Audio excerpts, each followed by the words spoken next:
I'm here with Jack. Just seen Arsenal beat Girona away from home in the Champions League. They are now through to the next stages, finishing third in the table. Jack, your views on Arsenal tonight? Yeah, we won. That's about all you can really say. It was like kind of a dead rubber. They were playing for pride. We were playing for better positioning. I think rotated side did the job they had to do. Not convinced by any means. I mean, there's an offside goal right at the end that could change everything, but job done, I think, is the best way of putting it. Yeah, I think you're right.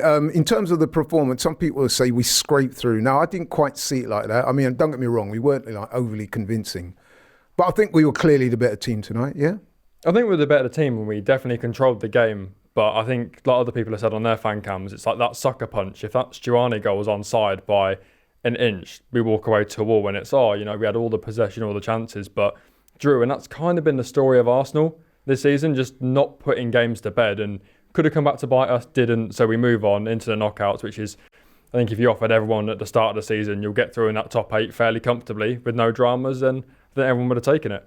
Yeah, that's what I was saying to a couple of the others. I think at the start of this, when this whole draw was made in the Champions League, which, let's face it, we've not played a whole lot of Champions League over the recent years. So if somebody would have said you can finish third, not have to play those extra games to go through, everybody would have taken that. In terms of tonight's game, as is the case with Arsenal quite a lot these days, we start off well, but we don't actually put the team to the sword, and then we end up conceding a goal against a run of play. Now, that was a bit of a comedy of errors, that first goal. Give us your take on that. I've seen the screenshot back on Twitter, and just looking at it in isolation, like, none of it makes sense. First of all, he's so far out of his goal, but he's also nowhere near getting there before Danjuma. And also, why is he going with his hands? Yeah. Like, if he gets any contact on that, like a slight deflection, it's a red card. Like, he's off. So, do you think that's nerves, or do you just think, what do you make of that? I think it's a mix of nerves and a mix of just not playing much, especially as a goalkeeper. Like, people that have played in goal will tell you that training is completely different to being in a match. And I think he's got to a point where he's seen the through ball come and he's thought, I'm going to come and get this, and then instantly realised that it's way further out than he thought it was, and he's just been caught. And then it's... Yeah, I think he panicked. Yeah, and I think you panic. Yeah, the ball's gone past him. He's probably lost his bearings a bit. He's gone to dive, sort of not clocked his outside his area. It's just one of them ones, but it's not what you want, especially when he slipped earlier in the game too. Just wasn't a good start for him. But and we've got to be fair to him. I think Partey doesn't do him any favours. He doesn't exercise any spatial awareness, doesn't see the guy running in behind him, which then gives the goalkeeper a problem, yeah? Yeah, as Partey at right back, again, you saw it against Villa. You see it pretty much every time he plays there, that he'll cost you at some point. And look, I'm not Thomas Partey's biggest fan, but when you're playing that position, when you're playing at right back, someone you've never really played, you can't take all the blame. There's certain things that he does that I look at and say, look, that's brain dead whether you're a right back or not. But there's some things like today, I think, I'm going to give you benefit of the doubt for this one, but I just don't want to see him at right back anymore.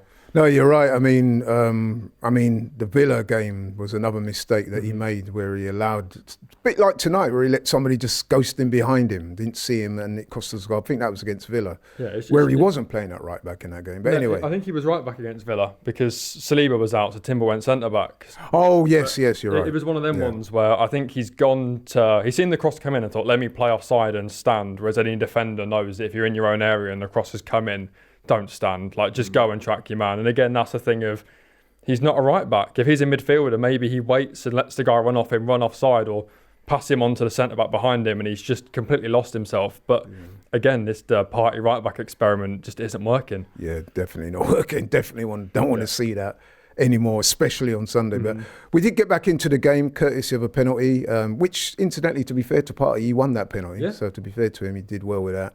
A little surprised that Odegaard didn't take it, or do you know something I know in terms of designated penalty takers? I mean, I've not seen it back. I'd be interested to know whether he's come over and said, Odegaard, give me the ball, I'm taking it. So whether Odegaard's given it up. So I don't want to pass too much comment until I know that. But look, he's a great penalty taker. He's probably got one of the best track records in Europe. So Jorginho? Yeah. Yeah, I think I was looking at a stat. I think him scoring tonight was 10 Champions League penalties he's taken and scored pretty much all of them. Yeah, so no problem with that. My only thing I would have really liked Odegaard to get some confidence back from the United one. I think it would have been a nice one to be like, yeah, I missed my last one, but here we go, back. So I think it would have been nice for him to get that back, but giving it to a great penalty taker, fine. Yeah, fair enough. I mean, at the end of the day, the important thing is to score the penalty, and Jorginho took it and he scored, so that's fine. Jorginho did. Jorginho, sorry. And then we get the winner, courtesy of Nwaneri, who for me was man of the match. I don't know if you agree with that or not. I think he's my man of the match. And I was saying this the other day, and I was really thinking about it.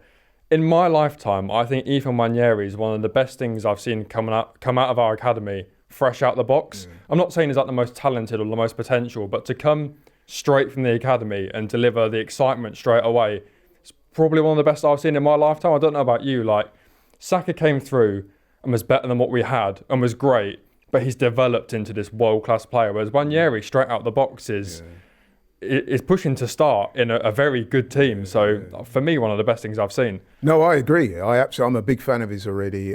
He's dynamic. He's got confidence. He's got that impetuosity of youth. You'll know about that, being a young man. But listen, when he gets a ball, he's thinking, I'm going to impact the game, whether by scoring or assisting. He's making things happen.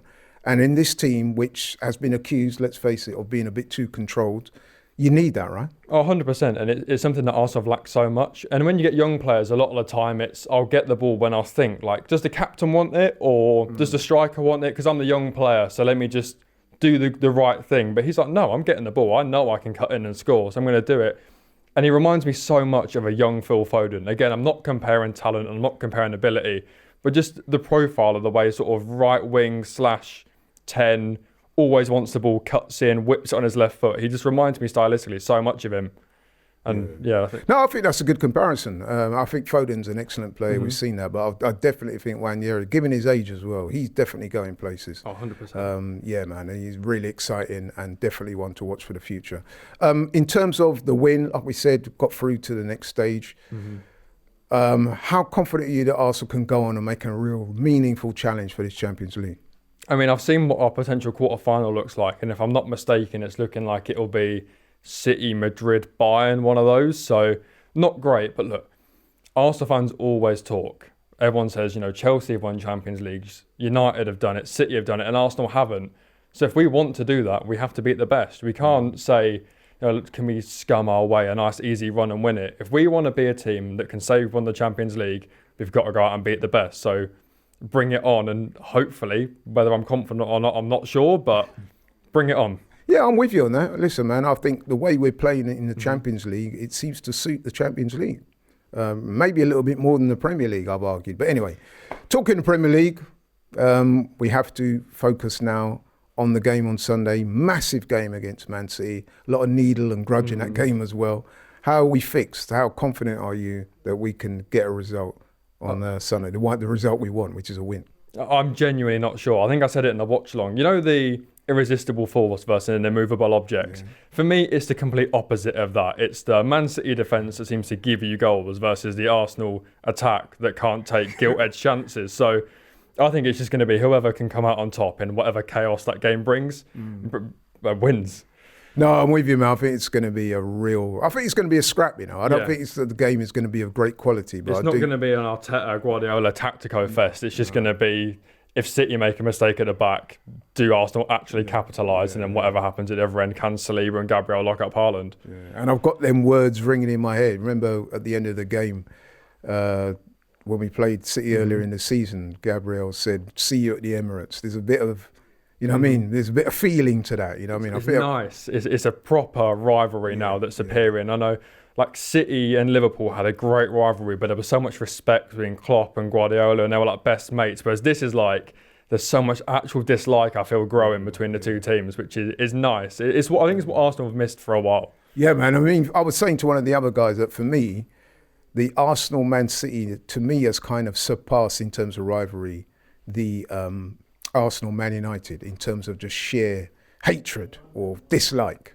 I'm not sure, maybe it's not quite hatred, but there's certainly a lot of dislike there at the moment. I think from a competitive standpoint it is. I'll always dislike Man United more than City just because of the longevity, the history, the Fergie versus Wenger. But I see what you mean, like competitively and the way it's sort of come about that they really don't like us and we really don't like them, sort of out of nowhere.